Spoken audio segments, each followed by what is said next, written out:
জানো হিমাংশু, মা না আজকাল একটুতেই বড় বেশি অস্থির হয়ে পড়ে। সারাক্ষণ আমাকে নিয়ে তার দুশ্চিন্তা। এদিকে ছোটকা জেদ ধরে বসে আছেন যে মানিক দত্ত প্রোগ্রামে আমাকে দিয়ে গান গাওয়াবেনি। আমি কি করব কিছুই বুঝতে পারছি না। তুমি এত ব্যস্ত হচ্ছ কেন বলো তো? লটা পাস করার পরে একটা চাকরি নিয়ে নেবো, তারপর তুমি তোমার মাকে নিয়ে আমাদের সংসারে চলে আসবে, তারপর দুজনে মিলে তার সেবা করে তাকে সুস্থ করে তুলবো। তুমি গানের চর্চাটা চালিয়ে যাও তো। তুমি ল পাস করে চাকরি করবে? হ্যাঁ, চাকরি একটা জোগাড় করে নেবো। ওকালতি করবে না?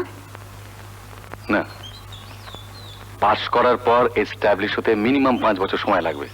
তার মানে তোমার মাকে নিয়ে তোমাকে আরো 5 বছর তোমার ওই ছোট কার বাড়িতে থাকতে হবে। না, তা হয় না। শুধু আমার জন্য প্র্যাকটিস না করে তুমি চাকরি করবে? আমি তোমাকে কাছে পেতে চাই। দূরে দূরে আর ভালো লাগছে না। এখন কিন্তু মাস 2 তোমার সঙ্গে দেখা হবে না, সামনে পরীক্ষা না। এতদিন তো খুব গায়ে হাওয়া লাগিয়ে বেরিয়েছি, এখন একটু পড়াশোনা করতে হবে সিরিয়াসলি। আরে বাবা, পরীক্ষাটা শেষ হয়ে গেলে তো একেবারে দুজনে মুক্ত বিহঙ্গ। এই এখন বৃষ্টি আসবে, চলো চলো চলো চলো, এসো এসো এসো।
আরে বসুন বসুন বসুন বস। কি ব্যাপার কি কাকা, এতগুলো টাকা অ্যাডভান্স নিয়ে গেলেন, 3 মাসের মধ্যে নমিতা রায়কে নিয়ে একটাও ফাংশন করতে পারলাম না।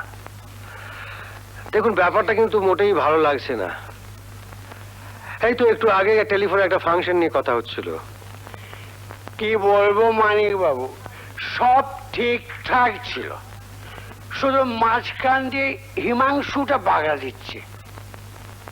ভাইজি তো আপনার, হিমাংশুটাকে কাটাতে পারছেন না। কাটাবো কেমন করে? হিমাংশুর সঙ্গে যে আমার ভাইজির বিয়ে। ও, আপনার ভাইজির কি ইচ্ছে? ও গান গাইবে, নিশ্চয় গাইবে, তবে হিমাংশুটা না।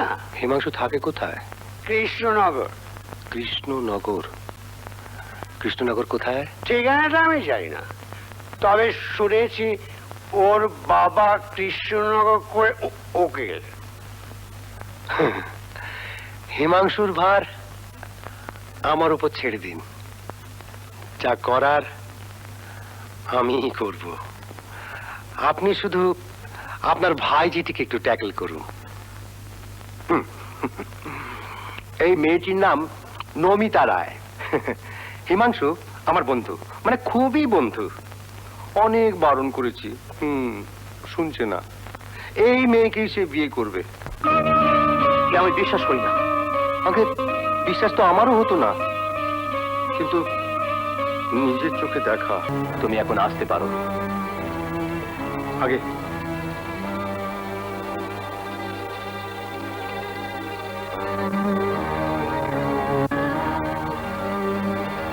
তবে কাকাবাবু, দয়া করে হিমাংশুকে আমার নামটা বলবেন না। একই মেয়েটিকে নিয়ে আমার সঙ্গে কথাবার্তা বন্ধ, তাই তুমি যেতে পারো। আগে হ্যাঁ। নগেন, আগে বাবু, এখনই একবার কলকাতায় যেতে হবে। এতখানি সিরিয়াস? তা আগে খবর দাওনি কেন? ওসব কথা এখন থাক দাদা বাবু, তুমি তাড়াতাড়ি চলো, বাবু তোমাকে সঙ্গে করে নিয়ে যেতে বলেছেন।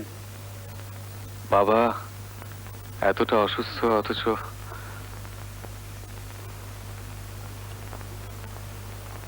কি হলো?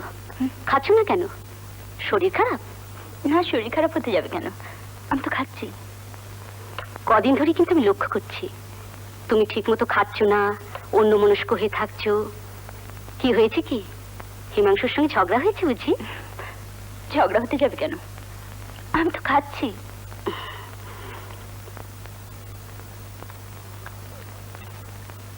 ওই যা, আচারটা আনতে ভুলে গেছি, দাঁড়া নিয়ে আসছি।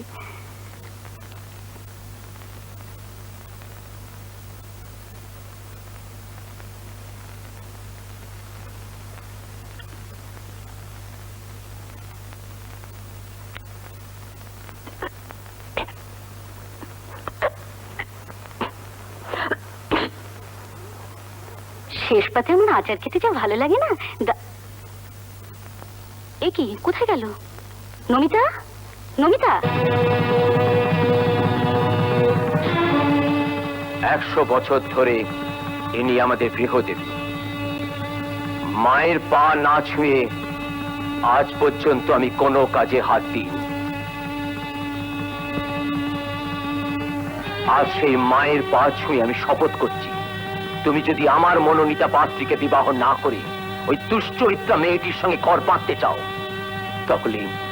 তাহলে আমার মৃত দেহের ওপর দিয়ে তোমাকে বিবাহ করতে যেতে হবে। বাবা এখন ভেবে দেখো তুমি কি করবে।